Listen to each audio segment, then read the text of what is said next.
New at 6, there has been a lot of talk about an item known as Box 8 and the efforts to keep death row inmate Richard Glossip from being executed. It's said to contain new evidence never publicly known until just a few months ago. Fox 23 weekend anchor Rick Marinon has been following the developments in the Glossip case for years. He's live here in studio to explain what Box 8 means for this case.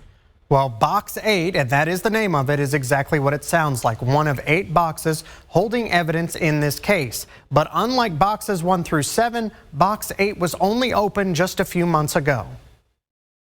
The move to save Richard Glossip hasn't just picked up speed this year because the execution date was drawing close, but instead the new momentum we've been showing you here on Fox 23 News for months now is because of what is known as Box 8. David Prater told me about those boxes in 2015. We've been talking about Box 8 on January 27th. The truth of the matter is, there were 7 other boxes that we didn't get until September 1 of 2022.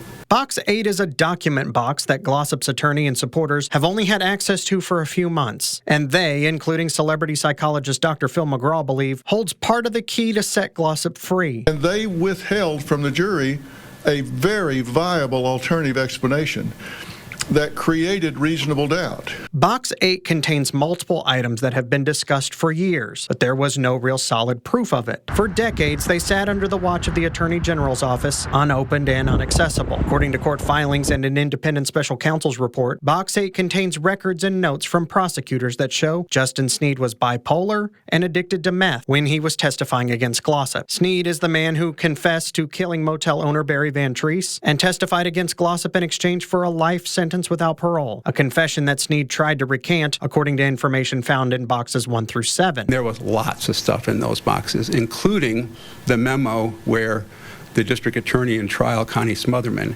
is coaching Justin Sneed to lie about the testimony. The common claim against Glossip, even recently, is that a court has already vetted and examined everything. But it was only last year did then Attorney General John O'Connor grant access to boxes 1 through 7. Then, when current Attorney General Gentner Drummond took office, his new staff confirmed the existence of and allowed Glossip's attorney to access Box 8. Years and multiple appeals without what was considered vital evidence in the case for the courts to consider. So court has not seen everything, and I'm ready to sit down and show anybody what we have.